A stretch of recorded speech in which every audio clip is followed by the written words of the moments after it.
بسم اللہ الرحمن الرحیم۔ گمنام ہیرو کے معزز ناظرین السلام علیکم۔ دوستو لائک ضرور کر دیا کریں، شکریہ۔ آئیے چلتے ہیں کہانی کی طرف۔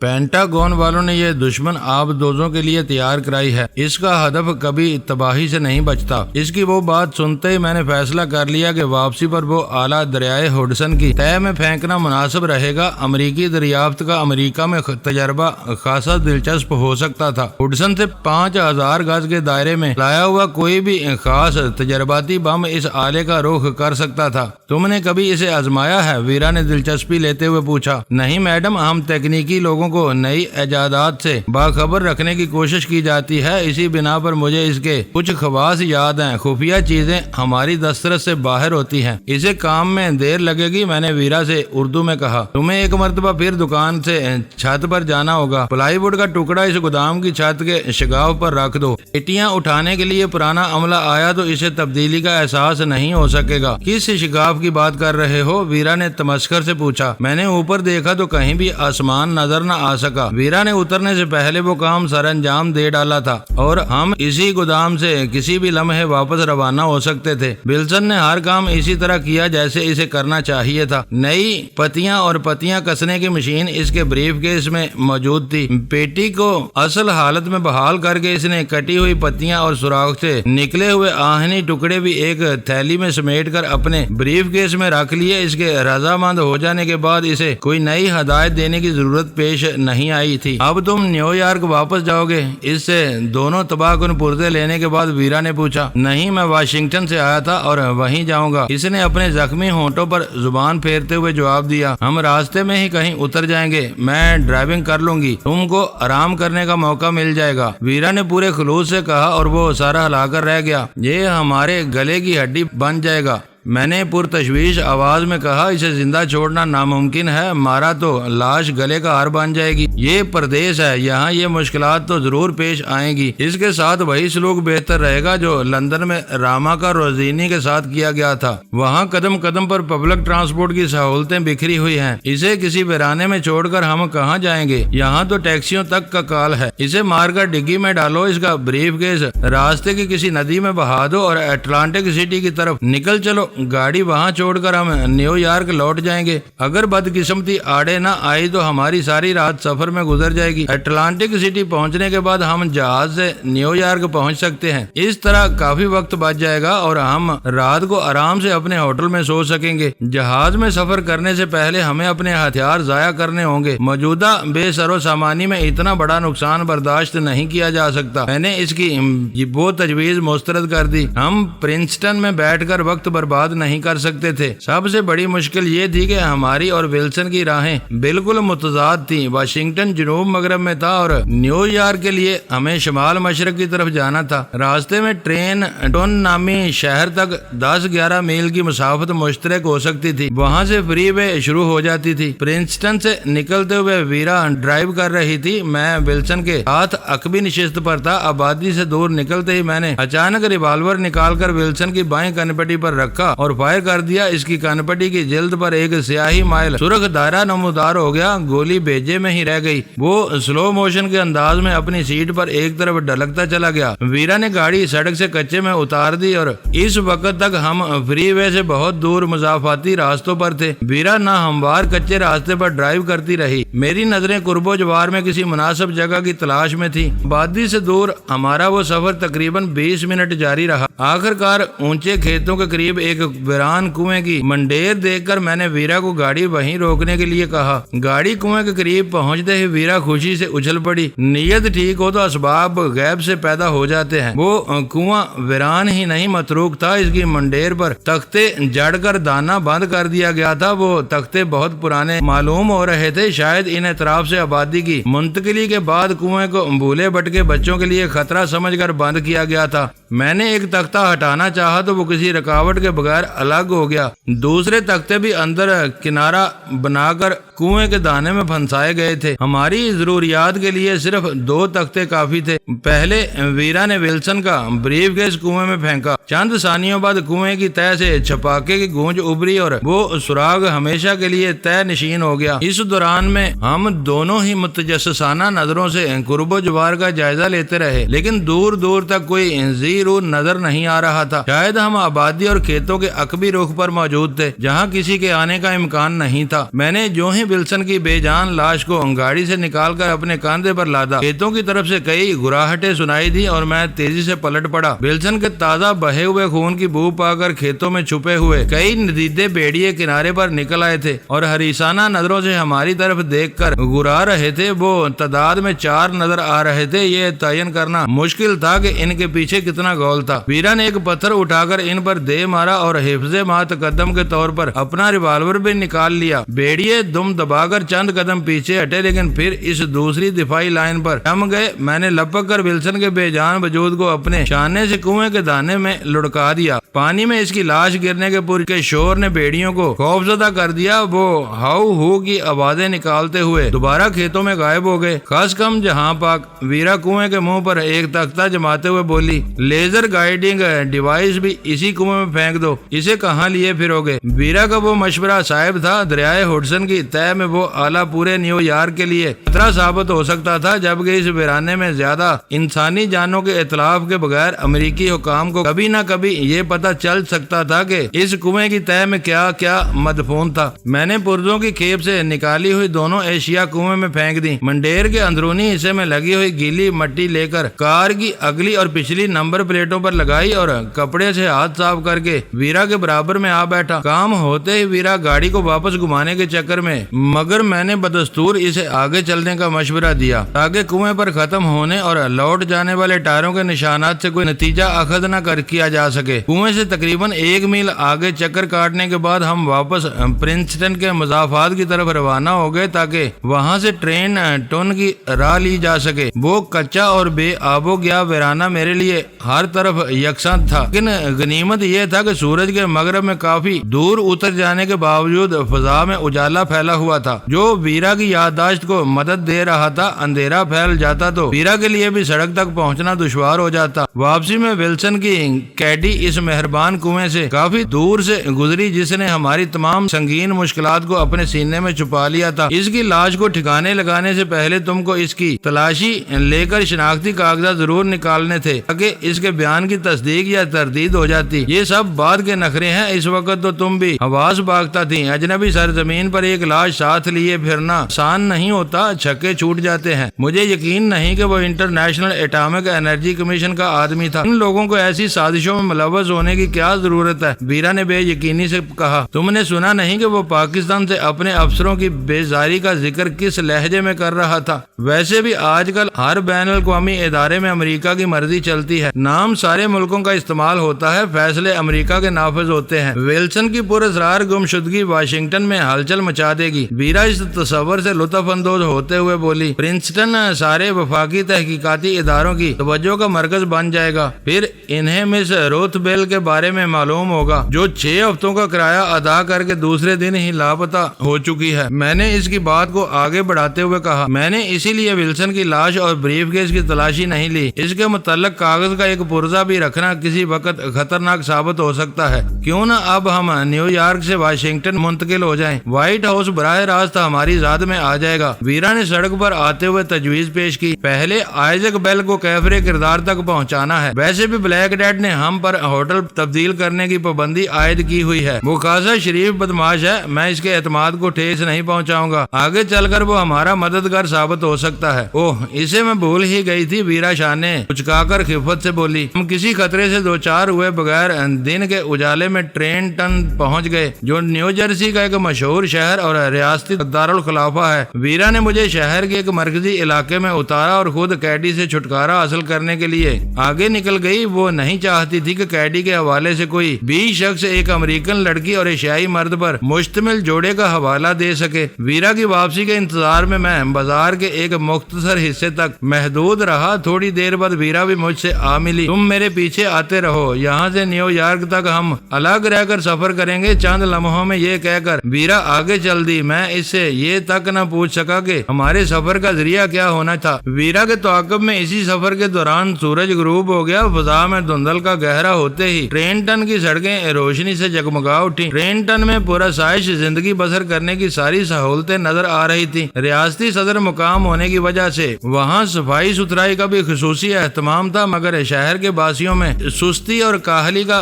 وہی عنصر موجود تھا جو ہم صبح سے دیکھتے آ رہے تھے۔ شہر کے خاصے بڑے حصے سے گزرنے کے بعد ہم بس ٹرمینل میں داخل ہوئے تو میں نے اطمینان کا سانس لیا۔ میرے لیے اس وقت وہی سفر سب سے موزوں تھا۔ میں ٹکٹ لے کر بس میں کھڑکی کے ساتھ ایک دوہری نشست پر قابض ہو گیا۔ میرا خیال تھا کہ بس میں سوار ہو کر ویرا میرے ساتھ ہی بیٹھے گی۔ وہ بس میں آئی تو اجنبی کی طرح میرے قریب سے گزر کر میرے پیچھے والی سیٹ پر جا بیٹھی۔ اس بس میں بھی مسافروں کی تعداد بس واجبی تھی۔ وہ ٹرینٹن سے چلی تو 1.25 گھنٹے کے بعد نیو یارک پر ہی رکی۔ بس سے اترتے ہی ویرا میرے ساتھ بولی، کیا یہاں کسی احتیاط کی ضرورت نہیں ہے؟ میں نے طنزیہ لہجے میں پوچھا۔ یہ نیو یارک ہی کا ایک حصہ سمجھا جاتا ہے، ویرا ڈٹائی سے بولی۔ ہمارے سفر کی درمیانی کڑی غائب ہے۔ کون کہہ سکتا ہے کہ ہم نے اپنا دن پرنسٹن میں گزارا ہوگا؟ جو کہہ سکتا تھا اسے تم کنویں میں ڈال آئی ہو، میں نے خشک لہجے میں کہا۔ رات کے اندھیرے میں دریائے ہڈسن پر روشنیوں سے جگمگاتے ہوئے جارج واشنگٹن برج کا منظر بہت مسحور کن تھا۔ دریا کے رینگتے ہوئے پانی میں ان رنگا رنگ روشنیوں کا بنتا اور بگڑتا ہوا انعکاس اس قدر نظر فریب تھا کہ رک کر اسے دیکھنے کو دل چاہتا تھا۔ وہ پل عبور کر کے ہم ایک مرتبہ پھر مین ہیٹن میں پہنچ گئے، جہاں وحشتناک عمارتوں کا ایک خود رو جنگل انسانوں کو احساس کمتری میں مبتلا کرنے کے لیے آسمان کو چھو رہا تھا۔ ہوٹل میں چابی کے ساتھ 2 پیغامات ہمارے منتظر تھے۔ پہلا پیغام چارلی کی طرف سے تھا، اس میں ہمیں ایک نمبر پر فون کرنے کے لیے کہا گیا تھا۔ دوسری کال جینی کی تھی۔ چارلی والا پیغام بلیک ڈیڈ کا ہی ہو سکتا ہے۔ لفٹ میں ویرا نے کہا، پتہ نہیں وہ اب کیا چاہتا ہے۔ اس نے مجھے دبانے کی کوشش کی تو اسے مایوسی کا سامنا کرنا ہوگا۔ میں تمہیں پھر وارننگ دے رہا ہوں کہ اس سے بگاڑ مول نہ لینا۔ اس کے ایک اشارے پر ہم دونوں سلاخوں کے پیچھے ہو سکتے ہیں۔ یہ اس کی شرافت ہے کہ اس نے انعام کو بھول کر اپنی زبان بند رکھی ہوئی ہے۔ پھر تم ہی اس سے بات کرو۔ اس کا پیغام بھی یہی ہے کہ جو پہلے لوٹے وہ اسے فون کر لے۔ کہہ دینا کہ میں ابھی تک ہوٹل سے باہر ہوں۔ اس نے منہ بنا کر کہا۔ کمرے میں پہنچ کر میں نے معمول کے مطابق CST چیک کی اور پھر کاغذ پر لکھا ہوا نمبر ملانے میں مصروف ہو گیا۔ دوسری گھنٹی بجنے پر جب میں نے چارلی سے بات کرنے کی خواہش ظاہر کی تو ایک مردانہ آواز نے مجھے دوسرا نمبر دے دیا۔ بلیک ڈیڈ سے فون پر رابطے کے لیے میں ایک بار ویرا کی دیوانہ وار کوششوں کا نتیجہ دیکھ چکا تھا۔ ہر نمبر سے دیر تک اسے ایک نیا نمبر دیا جاتا لیکن وہ کہیں بھی موجود نہیں تھا۔ میں نے نیم دلی کے ساتھ دوسرے نمبر پر رابطہ کیا۔ اس پر چارلی کا نام لیتے ہی بلیک ڈیڈ لائن پر آ گیا۔ میں نے صبح سے پیغام چھوڑا ہوا تھا۔ معلوم ہوتا ہے کہ تم نے آج سارا دن باہر ہی گزارا ہے۔ میری آواز سن کر بلیک ڈیڈ نے کہا، پھر پوچھا، روزی کہاں ہے؟ وہ اس وقت کمرے میں نہیں ہے، میں نے محتاط الفاظ میں جواب دیا۔ اس وقت تم لوگ میرے پاس آ سکتے ہو؟ اس نے گرا کر سوال کیا۔ تم حکم کرو تو آدھی رات کو بھی آ سکتے ہیں، میں نے جلدی سے کہا۔ تم نے سارا دن باہر گزارا ہے، تھکے ہارے واپس آئے ہوگے، ملاقات کل ہوگی۔ یہ بتاؤ کہ آج نیو یارک میں تھے یا کہیں باہر گئے ہوئے تھے؟ سیدھی سیدھی باتیں کرتے ہوئے اس نے اچانک ہی ایک ٹیڑھا سوال کر ڈالا۔ میں نے لمحہ بھر کے لیے سوچا اس سے پرنسٹن کا ذکر کر کے مصیبت گلے پڑ سکتی تھی۔ ولسن کی گمشدگی زیادہ دیر تک چھپنے والی بات نہیں تھی۔ وہ خبر سامنے آتے ہی بلیک ڈیڈ تجسس میں مبتلا ہو جاتا۔ میں نے اسے ٹالنے کے لیے کہا، آج روزی مجھے مین ہیٹن کی سیر کرا رہی تھی۔ وہ بے دردی سے ہنس پڑا۔ تم چارلی کو الو کا پٹھا سمجھتے ہو؟ مجھے جھوٹ سے نفرت ہے۔ سچ سچ بتاؤ کہ تم دونوں آج کہاں گئے تھے؟ اس کے لہجے میں کوئی نہ کوئی ایسی بات تھی کہ اس بار میری چھٹی اس بیدار ہو گئی اور میں نے سچ بولنے کا فیصلہ کر لیا۔ ہم پرنسٹن گئے ہوئے تھے، میں نے آہستہ سے کہا۔ گڈ، اس بار تم سچ نہ بولتے تو مجھے تم سے نفرت ہو جاتی۔ بس ٹرمینل سے میرے آدمی نے ہی تم دونوں کو تمہاری منزل تک پہنچایا تھا۔ تمہارے $10 میرے پاس آ چکے ہیں۔ بلیک ڈیڈ کی زبان سے وہ انکشاف سن کر میری کھوپڑی سن ہو گئی۔ مگر وہ تو ٹیکسی ڈرائیور تھا، وہ تمہارا آدمی کہاں سے نکل آیا؟ چارلی جس کے سر پر ہاتھ رکھ دیتا ہے اس کی پوری حفاظت کرتا ہے۔ ریسیور میں بلیک ڈیڈ کی مربیانہ آواز ابھری۔ تمہاری طرح اس نے بھی تم سے جھوٹ بولا تھا۔ وہ تمہاری ہمارے پیچھے پین پلازا سے نیو آرک اور پھر پرنسٹن گیا تھا۔ ہمارا وہ گھٹیا علاقہ دیکھ کر وہ لوٹ آیا۔ ہمارے پرنسٹن کے سفر کا راز برقرار نہیں رہ سکا تھا۔ بلیک ڈیڈ کی دوستی ہمارے سر پر مسلط ہو رہی تھی۔ میں فکر و تشویش میں مبتلا ہو گیا۔ تم کہاں کھو گئے؟ میری خاموشی پر وہ دوبارہ بول پڑا۔ میرے اطمینان کے لیے اتنا ہی کافی تھا کہ تم جہاں بھی گئے تھے اپنی مرضی سے گئے تھے۔ اب میں کل تم سے بات کروں گا۔ دوبارہ کسی لمبے سفر پر نہ نکل جانا، مجھے کچھ ضروری باتیں کرنی ہیں۔ بلیک ڈیڈ نے اپنی بات مکمل کر کے فون بند کر دیا۔ اس کی آواز معمول کے مطابق درست اور لہجہ جارحانہ تھا، مگر اس وقت اس کی باتوں میں کچھ مٹھاس سی تھی جو وہ پچھلی رات والے بلیک ڈیڈ سے بالکل ہی مختلف محسوس ہوا تھا۔ تم نے اسے پرنسٹن کے بارے میں کیوں بتایا؟ میرے ریسیور رکھ دینے پر ویرا ایک دم پھٹ پڑی۔ ایک بار جو بات کہہ دی تھی تمہیں اس پر قائم رہنا چاہیے تھا، اس طرح تم اسے اپنے اوپر حاوی کر لو گے۔ تم نے شاید غصے میں میری باتیں غور سے نہیں سنی۔ میں نے بات کاٹ کر اسے یاد دلایا، پرنسٹن میں ملنے والا ٹیکسی ڈرائیور ہمارا پیچھا کرتا ہوا وہاں پہنچا تھا، مجھ سے لیے ہوئے $10 اس نے بلیک ڈیڈ کو پہنچا دیے ہیں۔ میں نے اس انکشاف سے پہلے سچ نہ بولا ہوتا تو اس کی نظروں میں میری وقت 2 کوڑی کی رہ جاتی۔ ویرا کی آنکھیں حیرت سے پھیل گئیں۔ وہ بلیک ڈیڈ کا آدمی تھا۔ اس کے ہونٹوں سے سرسراتی ہوئی آواز برآمد ہوئی۔ ہماری ہر احتیاط دری کی دری رہ گئی۔ وہ پوچھے گا تو اب ولسن کے بارے میں بھی اسے بتانا پڑے گا۔ اس کی باتوں سے ظاہر ہو رہا تھا کہ اس نے ہماری حفاظت کے لیے اپنے آدمی مامور کر دیے ہیں تاکہ کوئی ہمیں نقصان نہ پہنچا سکے۔ اب تک ہم اپنی حفاظت خود کرتے رہے ہیں، وہ ہماری نگرانی کروا رہا ہے تاکہ یہ پتہ چلا سکے کہ آئزیک بیل سے ہمارا کتنا میل جول ہے۔ حیرت ہے کہ تم نے یہ ساری باتیں سن لی اور اس سے احتجاج میں ایک لفظ بھی نہیں کہا۔ اس کی برہمی دیکھ کر کل تمہاری زبان تالو سے چپک کر رہ گئی تھی۔ مجھے مشورہ دینے کی بجائے کل تم خود اس سے بات کر لینا، میں دیکھوں گا کہ تم کیا بولتی ہو۔ وہ تمہارے باپ کی عمر کا دبنگ آدمی ہے، اس کی دوستی ہمارے لیے سود مند رہے گی۔ کیا وہ کل پھر فون کرے گا؟ ویرا کی تیوریوں پر بالو آگے۔ یہاں آنے کے بعد میں نے اس سے مدد لینی چاہی تو اس نے مجھے صاف جواب دے دیا تھا۔ اب اس کی کیا غرض ہے کہ وہ ہم پر اتنا مہربان ہو رہا ہے؟ وہ آج ہی ہم سے مل بیٹھنا چاہ رہا تھا، ہماری تھکان کی وجہ سے اس نے یہ ملاقات کل کے لیے ملتوی کر دی ہے۔ شاید وہ ہمیں اپنے ساتھ ملا کر ہمیشہ کے لیے اسحاق گینٹی کا فتنہ دفن کرنا چاہ رہا ہے۔ اس کے ساتھ مل کر یہ کام زیادہ آسان ثابت ہوگا۔ اسحاق گینٹی سبز فائل کی وجہ سے تمہاری مٹھی میں آیا ہوا ہے، تم جب چاہو اسے اپنے قدموں میں جھکا سکتے ہو۔ اس وقت بلیک ڈیڈ کی مدد کی کیا ضرورت ہے؟ ہم اسحاق سے کوئی سمجھوتا کرنے کے لیے یہاں نہیں آئے، اسے مارنا ہمارا مشن ہے۔ ہماری طرف سے یہ کام چارلی کے ہاتھوں مکمل ہو جائے تو ہماری واپسی کی راہیں مسدود نہیں ہوں گی، ورنہ ہم ایک طویل مدت کے لیے یہاں پھنس کر رہ جائیں گے۔ یہ چکر بازیاں تم ہی سمجھ سکتے ہو۔ اپنا شکار تھالی میں سجا کر دوسروں کو پیش کرنا سب سے بڑی حماقت ہے۔ اسے مارتے ہی زیر زمین دنیا میں چارلی کے نام کا ڈنکا بجنے لگے گا۔ میں خود بھی وہی باتیں سوچ رہا تھا، مگر ویرا انہیں غلط زاویے سے دیکھ رہی تھی۔ وہ آئزیک بیل کی موت کے بعد اپنے متوفی باپ کی مسند کو خالی دیکھنے کی لاشعوری خواہش کی شکار تھی، جبکہ میرے لیے آئزیک بیل ایک صہیونی دہشت گرد اور عالمی خطرہ تھا۔ اگر اس کی جگہ بلیک ڈیڈ لے لیتا تو اس ٹولے کی ساری سرگرمیاں امریکہ بلکہ نیو یارک تک محدود ہو کر رہ جاتی۔ نیو یارک میں بھی بلیک ڈیڈ صرف ہارلم کا شہنشاہ تھا، اس کی بالادستی کو خاک میں ملا کر رکھ دیتی۔ ڈیوڈ سٹارز یہودیوں کی تنظیم تھی اور اس کا سربراہ انہی میں سے آنا تھا۔ آئزیک بیل کے مندر سے ہٹ جانے کے بعد پرانے گٹھ جوڑ بری طرح بکھر کر رہ جاتے۔ ان کو دوبارہ اس سطح پر لانے کے لیے ایک طویل مدت درکار ہوتی جو پاکستان کے لیے آرام و سکون کا وقفہ ثابت ہو سکتی تھی۔ اس روز پرنسٹن جانے کی وجہ سے میں بدری ناتھ سے بات نہیں کر سکا تھا۔ اس وقت میری ریسٹ واچ 10 بجا رہی تھی۔ میں نے اسے بھی خریدنے کا فیصلہ کر لیا۔ ویرا میری باتوں سے بنا کر ڈریسنگ ٹیبل کے سامنے تیاریوں میں مصروف تھی۔ میں نے اسے چھیڑتے ہوئے پوچھا، کیا اسی وقت چارلی سے ملنے جا رہی ہو؟ تم یہاں پڑے اس کے فراق میں کروٹیں بدلتے رہو، میں ڈنر کے لیے باہر جا رہی ہوں۔ تم نے میرے موڈ کا ستیہ ناش کر دیا ہے۔ وہ پلٹ کر تلخی سے بولی، تمہیں نیو یارک کی سہانی راتوں کا بھی کچھ مزہ لینا چاہیے۔ یہ دھیان رکھنا کہ چارلی کے آدمی ہماری حفاظت کر رہے ہیں اور واپسی پر میرے لیے بھی کچھ لیتی آنا۔ 2 دفعہ میں نے بے خبری میں چوٹ کھائی ہے، اس وقت میں دیکھوں گی کہ کون میرا پیچھا کرتا ہے، ایسا جول دوں گی کہ پیچھا کرنے والے کی طبیعت صاف ہو جائے گی۔ ویرا ضد پکڑ چکی تھی اور اس کا موڈ خراب تھا۔ اس وقت اس کو سمجھانا بالکل بے سود تھا۔ میں پرتشویش نظروں سے اسے دیکھتا رہا۔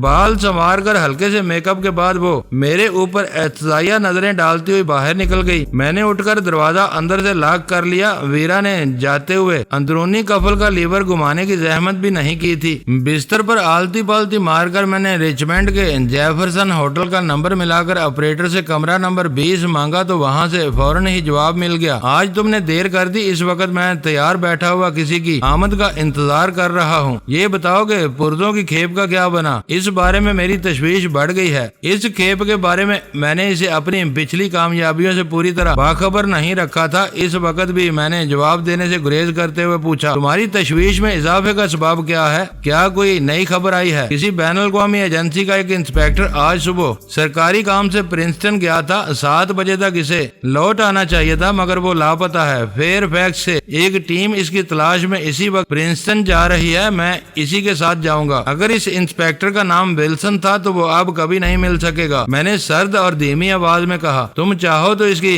کیڈی ٹرینٹن کی کسی پارکنگ لاٹ میں مل سکتی ہے۔ تمہاری یہ رات بلا وجہ برباد ہونے والی ہے۔ Very good. واشنگٹن کی ساری فکر مندی انسپیکٹر ولسن کے لیے ہی ہے۔ میری چھٹی اسے کہہ رہی تھی کہ تم کچھ نہ کچھ کر گزرو گے۔ اچھا ہوا کہ تمہارا فون آ گیا، اب میں دل کھول کر ان کو گمراہ کر سکوں گا۔ یہ کہانی تم سے کل معلوم ہوگی۔ یہ بتاؤ کہ اسحاق کے بارے میں تمہاری تازہ ترین خبریں کیا ہیں؟ وقت کی کمی کی وجہ سے میں نے براہ راست سوال کر ڈالا۔ فضا تیزی سے بگڑ رہی ہے۔ ہارلم کا قصہ بعد میں رونما ہوا۔ ہیڈ کوارٹرز والے اس سے کسی C-130 کے بارے میں ناراض ہیں۔ وہ پاکستان سے ڈینی کے کسی آدمی کو اغوا کر لائے تھے مگر اسحاق نے وائٹ ہاؤس میں اپنا اثر و رسوخ استعمال کر کے اسے قبرص سے آزاد کرا دیا۔ یہاں سب اس کے خلاف ہیں اور اب ہارلم کا قضیہ چل رہا ہے۔ میرا ہاتھ بھی اس کی شہرک کے قریب ہے، تم سے بچا تو وہ میرے ہاتھوں مارا جائے گا۔ سارو کرائن بتا رہے ہیں کہ اس کا وقت پورا ہونے والا ہے۔ میرے دروازے پر کوئی آ گیا ہے، اب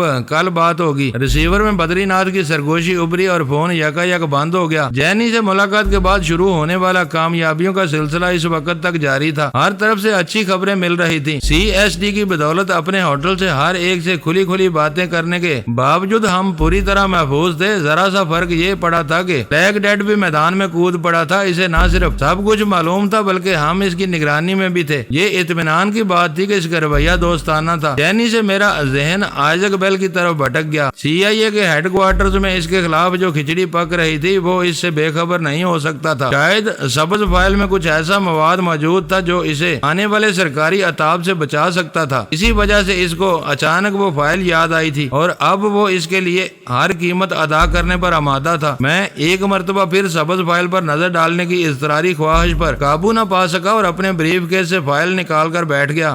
ڈیڈ شٹ پہلے ورق کا پہلا انگریزی لفظ تھا۔ میں بار بار اس کو دیکھ چکا تھا مگر اس کے کوئی معنی عکس نہیں کر سکا تھا۔ اس وقت جو ہی میں نے فائل کھولی اور میری نظر اس پہلے لفظ پر پڑی تو مجھے کھٹکا ہوا کہ وہ کوئی مرکب لفظ تھا جس کا ایک حصہ ڈیڈ یعنی دستاویز پر مشتمل تھا۔ یہ ایسا لفظ تھا جو الٹ کر بھی جوں کا توں رہتا تھا۔ میں نے باقیہ 4 حروف کو بھی الٹ دیا اور میرے وجود میں سنسنی سی دوڑ گئی۔ مجھے محسوس ہوا کہ میں نے اس خفیہ تحریر کی کلید دریافت کر لی ہے۔ اس ڈیڈ اس تحریر کے پہلے 2 الفاظ تھے جنہیں ملا کر اس تحریر میں الٹی ترتیب کے ساتھ لکھ کر یکسر ناقابل فہم بنا دیا گیا تھا۔ اس کلیے کے تحت تحریر کے کئی الفاظ فوراً میری سمجھ میں آ گئے اور میں نے کسی تاخیر کے بغیر بریف کیس میں سے قلم اور کاغذ نکال لیا۔ کلیہ معلوم ہو چکا تھا۔ میں نے اس کے مطابق تحریر کو سیدھے حروف میں اصل ترتیب کے مطابق لکھنا شروع کر دیا۔ پہلا پیراگراف مکمل ہونے سے پہلے میرے دل و دماغ میں دہشت کی ایک لہر سرایت کرنے لگی تھی۔ وہ ایک دقت طلب اور صبر آزما کام تھا، یعنی طویل اور غیر مروج الفاظ کو الگ کرنا میرے لیے دشوار ہو رہا تھا۔ اس بارے میں عبارت کا سیاق و سباق میری بھرپور مدد کر رہا تھا۔ میں پورے انہماک سے اس کام میں لگا رہا۔ میں آخری صفحہ ختم کر کے فارغ ہوا تو رات کا 1 بج چکا تھا مگر مجھے خوشی تھی کہ اس محنت کے نتیجے میں نے آئزک بیل کی مکمل بربادی کا مواد حاصل کر لیا تھا جس میں میرے بہت سے تشنہ سوالوں کے جوابات بھی شامل تھے۔ میں نے اپنے لکھے ہوئے اوراق الٹ کر بریف کیس میں رکھے اور ان پر سبز فائل رکھ کر بریف کیس کو بند کر دیا۔ میرا ذہن ہلکا ہو کر بسیط خلاؤں میں پرواز کر رہا تھا۔ یہ بات میرے وہم و گمان میں بھی نہیں آ سکتی تھی کہ امریکہ کا ایوان صدارت مجرموں کے ساتھ کسی تحریری معاہدے کا ایک فریق بن سکتا ہے۔ جینی کی دی ہوئی سبز فائل نے میری اس خوش گمانی کو چند ہی گھنٹوں میں برباد کر کے رکھ دیا تھا۔ وہ معاہدہ پاکستان، عراق ایران اور افغانستان جیسے تشدد پرور اور دہشت گرد ممالک کے مفادات کی عالمی سطح پر خفیہ تباہی کے لیے امریکہ کے صدر کی جانب سے اس کی پرسنل سیکرٹری نے CIA کے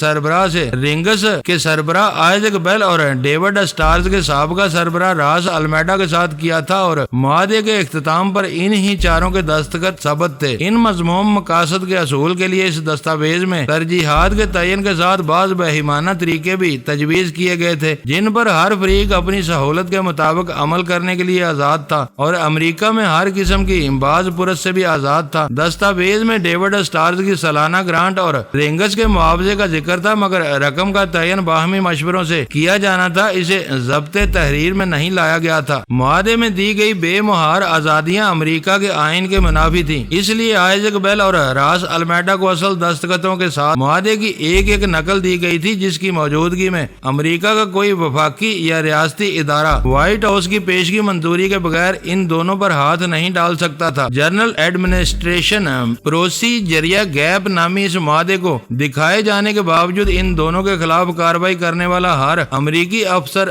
سخت سزا اور جرمانے کا سزاوار ٹھہرایا گیا تھا۔ یوں ان دونوں کو امریکہ بلکہ دنیا بھر میں مان مانی کارروائیاں کرنے کی کھلی چھوٹ دے دی گئی تھی، جسے صرف معاہدے واپس لے کر ہی معطل کیا جا سکتا تھا۔ راس المیڈا کی موت کے بعد رنگس کے ساتھ ڈیوڈ اسٹارز کی سربراہی بھی آئزیک بیل کے قبضے میں آ گئی تھی۔ یوں اسے معاہدے کی روح سے دوہری طاقت مل گئی تھی۔ C-130 کے معاملے میں CIA کے بڑوں کی مرضی کے خلاف اپنا فیصلہ مسلط کر کے آئزیک بیل نے جس اناد کی داغ بیل ڈالی تھی، اس کا توڑ صرف سبز فائل ہی کر سکتی تھی۔ اس کی غیر موجودگی میں امریکہ کے کسی بھی آئینی ادارے کے اہلکار ضابطوں کی تکمیل کے بعد اسے زندان میں ڈال سکتے تھے۔ یہ آئزیک بیل کی سب سے بڑی مجبوری تھی کہ اپنی زندگی اور آزادی کو بچانے کے لیے وہ سبز فائل کی ہر قیمت ادا کرنے کے لیے تیار تھا۔ جینی نے آئزیک بیل کی وہ خفیہ فائل میرے حوالے کر کے اتنا بڑا کام کیا تھا کہ اس کا احسان اتارنا ناممکن تھا۔